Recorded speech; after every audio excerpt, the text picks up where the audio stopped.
عرب کا ایک معنی وہ کہتے ہیں بولنے والا، عجم کہتے ہیں گونگے کو.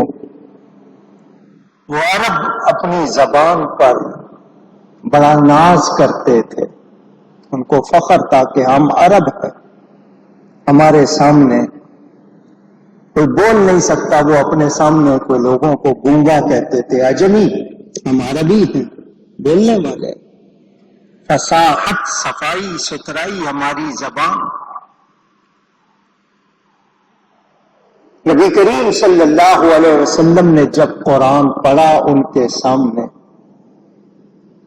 وہی لوگ جو دعوے کرتے تھے کہ ہماری زبان، ہم بڑے قابل، وہ نبی کے سامنے کچھ بول نہیں سکے، قرآن کے سامنے عاجز ہو گئے.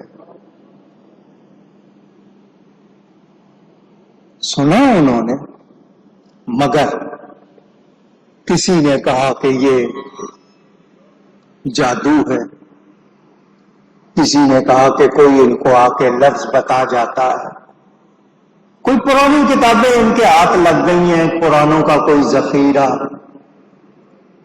تو اسی لیے کہا ان سے کہ تمہیں بھی تو عربی آتی ہے، تم تو اپنی زبان پر بڑا ناز کرتے ہو، تم کہتے ہو کہ یہ کوئی جادو ہے، یہ کہانت ہے، یہ پرانی کسی کی باتیں ہیں، تو تم اس طرح کا کلام بنا لاؤ.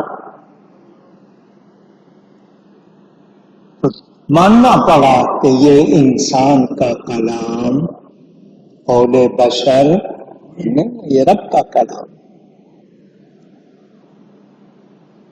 اب آپ ایک لفظ کے کتنے معنی کریں، دو چار لفظوں میں کتنی باتیں کر سکتے ہیں آپ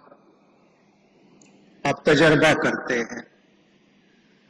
مگر اس قرآن کے ایک ایک لفظ میں گہرائی کتنی ہے، گہرائی کتنی ہے. تفسیر کے معنی کھول کر بیان کرنا.